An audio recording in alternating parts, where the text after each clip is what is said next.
কিনে দিলাম। যখন যা বলিস তখন তাই দি। আমি আর ড্রেস কিনে দেবো না তোকে।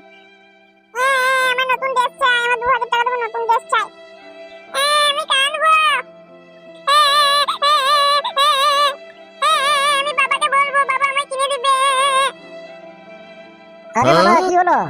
এত কান্নাকাটি কেন করছো? কি হয়েছে তোমার? আরে দেখো না, বলছি আমি একটা ড্রেস নেবো 2000 টাকা দামে, আর এই কিছুদিন আগেই ড্রেস কিনে দিলাম। আরে তোমার একটা মেয়ে আর তুমি মাথায় উঠিয়ে রেখে দাও, যখন যেটা চাই তখন সেটা দাও। এই তো কিছুদিন আগে দামি একটা ব্রেসলেট চাইলো, কিনে দিলাম। আবার কিছুদিন আগে একটা দামি ব্যাগ চাইলো, কিনে দিলাম।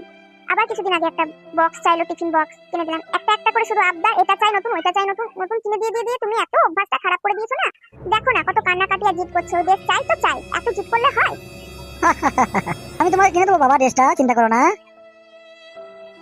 কি মজা, আমার আবার নতুন একটা ড্রেস পাবো। আর তোমার কিছু নিয়ে আমি পারবো না, তুমি বুঝবে, তুমি পুচকির বাবা একদিন বুঝবে।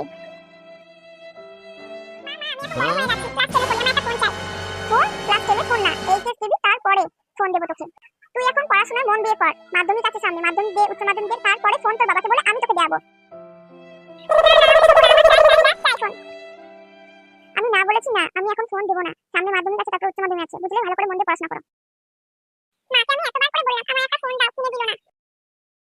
আমি আর বাঁচবো না, আমি এবার সুসাইড করে নেবো। ওই ডায়ের মধ্যে ইন্দুবালা দিয়ে আছে, ওই জিনিসটা আমি খেয়ে নেবো। আমি জীবনে যা চেয়েছি আমাকে তখনই সঙ্গে সঙ্গে দিয়েছে। আর মায়ের কাছে আমি ফোনটা চাইলাম, মামা দিল না, আমি আর বাঁচবো না।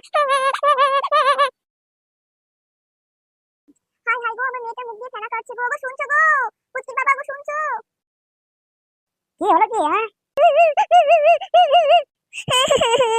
দেখো না পুচকি, ডায়ের ভেতরে ইন্দুবালা বিষ ছিল, সেই বিষটা খেয়ে নিয়েছে। তাড়াতাড়ি চলো হসপিটালে।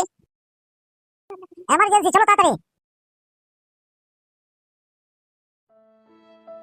পুচকি মা, তুই এখন কেমন আছিস মা? হ্যাঁ মা, আমি এখন একটু সুস্থ আছি। মা, তুই যে কাণ্ডটা করলি, আজ যদি তোর কিছু হয়ে যেত, তোর বাবা আমি কি করতাম? তুই আমাদের একমাত্র মেয়ে।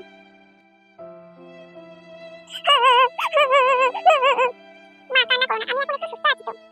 এ পাগলি, তোর যদি কিছু হয়ে যেত তাহলে আমরা কি করবো? হ্যাঁ, তো আমার একমাত্র মেয়ে, তোর যদি কিছু হয়ে যেত তাহলে আমরা কি করে থাকতাম রে? না বাবা, আমি আগে থেকে অনেকটা সুস্থ আছি। বন্ধুরা, আমি আমার বাবা মায়ের একমাত্র মেয়ে। যখন যেটা চেয়েছি, জিদ করেছি, সেটাই তখন পেয়েছি। আর জিদ করে আমি মায়ের কাছে ফোন চেয়েছিলাম, আর মা আমার ফোনটা দেয়নি বলে আমি ইন্দুমারা বিষ খেয়েছি। হয়তো আমি মারা যাইনি, কিন্তু আমি বেঁচে ফিরে এসেছি। কিন্তু আমার যে জ্বালা যন্ত্রণাটা হয়েছে, এটা একমাত্র আমিই বুঝি। আমার মতন ভুল তোমরা করো না। হ্যাঁ বন্ধুরা, তোমাদেরও যদি আমার মতন একটা মেয়ে থাকে আর যদি জিদ করে, সবসময় বায়না করে, এটা চাই ওটা চাই, সবসময় তাদের বায়না, হ্যাঁ কোনো জিনিস যদি চাই সে আবদার করে, সেটা নিশ্চয়ই দেবে। কিন্তু হয়তো 2 মাস পর দিবে, 3 মাস পর দিবে, সঙ্গে সঙ্গে দিও না। সঙ্গে সঙ্গে দিলে জিনিসটা খারাপ হয়ে যায়। কোনো জিনিস কেনার আগে বাচ্চাদেরকে প্রথমে ধৈর্য শেখাতে হয়। যখন যেটা চাই তখন সেটা সঙ্গে সঙ্গে কিনে দেওয়াটা উচিত না। আমরা যে ভুলটা করেছি সেই ভুলটা তোমরা যেন না করো। যখন যে জিনিসটা চাবে তার হয়তো 1-1.5 মাস পর সেই জিনিসটা কিনে দেওয়া উচিত। আর ছোট থেকে যেটা আবদার করবে, যেটা বায়না করবে, টাকা পয়সা থাক না থাক, যেটা আবদার করবে, যেটা বায়না করবে, সেটাকে দেওয়া দিতেই হবে, তার কোনো মানে নেই।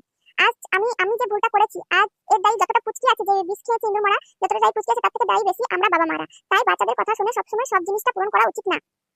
বন্ধুরা, যদি আমাদের চ্যানেলটা ভালো লাগে আর এই গল্পটা যদি তোমাদের ভালো লেগেছে তাহলে একটা লাইক আর সাবস্ক্রাইব করে দিও। Bye bye, tata.